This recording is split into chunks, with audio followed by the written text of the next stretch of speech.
No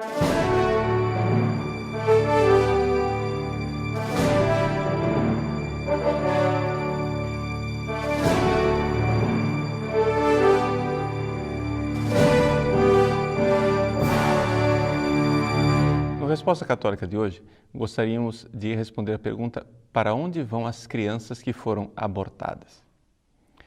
A pergunta nasce de um e-mail que nós recebemos de uma de nossas alunas. Ela faz a pergunta dramática: Padre Paulo, para onde foram os meus 2 filhinhos que eu abortei? Trata-se de uma pessoa já de meia idade que, quando jovem, realizou 2 abortos num quadro dramático em que ela estava com uma séria doença, correndo um risco de vida, e recorreu ao aborto como solução. Ela sabe hoje que trata-se de assassinato, trata-se de um pecado grave, que ela não podia ter recorrido ao aborto neste caso. Mas ela, que já se reconciliou com Deus, não consegue ter paz porque não sabe onde estão os seus filhos. Bom, a resposta para isso nós encontramos no Catecismo da Igreja Católica, no número 1261. Ali nós podemos ler o seguinte: quanto às crianças mortas sem batismo, a Igreja só pode confiá-las à misericórdia de Deus. Essa é a resposta bem explícita. Gostaria de, aqui, explicar um pouco melhor a coisa, dividindo a nossa resposta em 2 partes.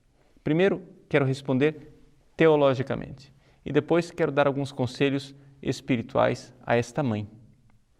Primeiro, teologicamente. Nós, enquanto igreja, confiamos na misericórdia de Deus. Porém, sabemos que existe uma obrigação da igreja de batizar as crianças.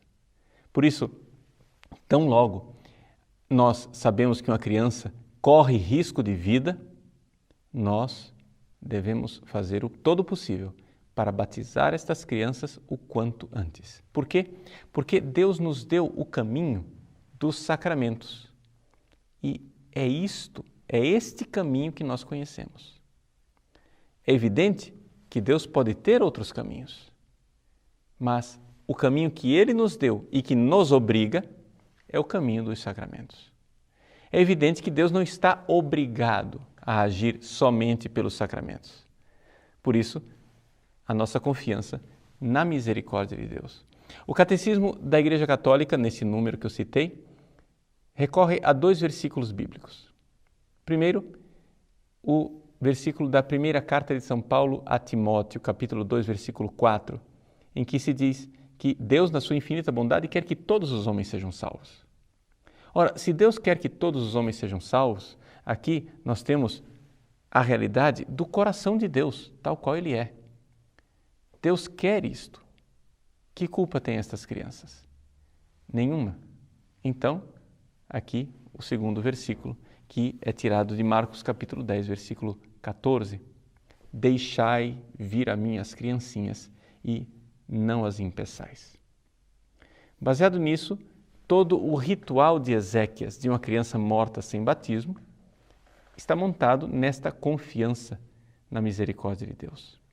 Porém, teologicamente falando, nós não podemos aplicar a estas crianças mortas sem batismo a teologia do batismo de desejo. Vamos supor que os pais da criança morta desejassem que ela fosse batizada. Não, aqui não se trata de batismo de desejo, porque para que haja a realidade do batismo de desejo, é necessário que o próprio sujeito que ia ser batizado tivesse o desejo de ser batizado, seja esse desejo explícito, no caso de um catecúmeno, seja esse desejo implícito, no caso de a pessoa padecer de ignorância invencível. Então, não se aplica às crianças o desejo, o batismo de desejo. Por quê? Porque as crianças que foram mortas antes do uso da razão não tinham condições de desejar. Mas, se elas não tinham condições de desejar, não podemos excluir o fato de que Deus sim deseja. Então aqui eu gostaria de dar alguns conselhos específicos para esta mãe no seu drama interior.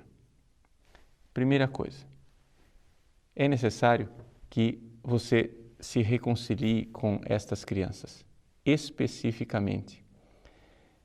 Você tem o seu coração que acusa você, é verdade. Mas se recorde daquele versículo que está na primeira carta de São João, capítulo 3, versículo 20. Se o nosso coração nos acusa, Deus é maior que o nosso coração e conhece todas as coisas. Essa confiança na grandeza do coração de Deus faz com que o seu coração e o coração de Deus estejam lado a lado. O seu coração de mãe deseja hoje coisas boas para estes filhos que foram assassinados. Muito bem. Recorde um outro versículo. Mateus, capítulo 7, versículo 11. Se vós que sois maus, ou seja, se nós que somos pecadores ilimitados, sabeis dar coisas boas aos vossos filhos, quanto mais o vosso Pai que está nos céus. Então, Deus tem um coração infinitamente maior do que o nosso e Deus ama os seus filhos muito mais do que você ama. Portanto, entreguemos aqui na total misericórdia de nosso Senhor. Além disso, faça aquilo que você no seu próprio e-mail diz que já fez. Coloque um nome nessas crianças. Você, de fato, já colocou os nomes. É importante que elas sejam pessoas. Na sua imaginação, você vai discernir se trata-se de um menino, de uma menina, quem são, que nomes você daria. Porque essas pessoas existem. Essas duas pessoas que foram abortadas, elas estão com as suas almas diante de Deus e nós confiamos a Ele. Segunda coisa, que você também diz que já fez, veja como você já está bem encaminhada, entregar estas duas crianças nos braços de Nossa Senhora. Ela é a mãe que essas crianças puderam ter e que podem ter neste momento. Agora, além disso, lembre-se que você pode sempre reparar o seu pecado, não somente com a penitência, mas também no zelo de batizar crianças que estejam com um risco de morte. Aqui, nós, como católicos, deveríamos organizar um pouco os nossos apostolados com discrição, com didática e com um pouco de diplomacia, irmos aos poucos conhecendo os hospitais, maternidades, UTIs neonatais, onde existem crianças que estão com risco de morte. E então, nós, pessoalmente, batizarmos estas crianças que correm um risco de vida. Ensinarmos a enfermeiras que estão ali a batizarem no caso de necessidade. Basta seguir a fórmula do batismo. Ter a água, usar a fórmula dando um nome à criança, eu te batizo em nome do Pai e do Filho e do Espírito Santo, e ter a intenção de fazer aquilo que a Igreja faz todas as vezes que batiza. Aqui nós podemos fazer este apostolado, para que também a nossa caridade, querendo a salvação de todas as crianças, não fique somente na teoria, mas seja uma realidade expressa também em atos. Mas isso é somente uma sugestão para você, mãe que passa por esse drama, mas de alguma forma é uma obrigação da Igreja como um todo. Todos nós devemos procurar batizar as crianças o quanto antes. O próprio Catecismo da Igreja Católica, no número que eu citei, 1261, nos recorda desta obrigação. Ele diz assim: eis porque é tão premente o apelo da Igreja de não impedir as crianças de virem a Cristo pelo dom do batismo.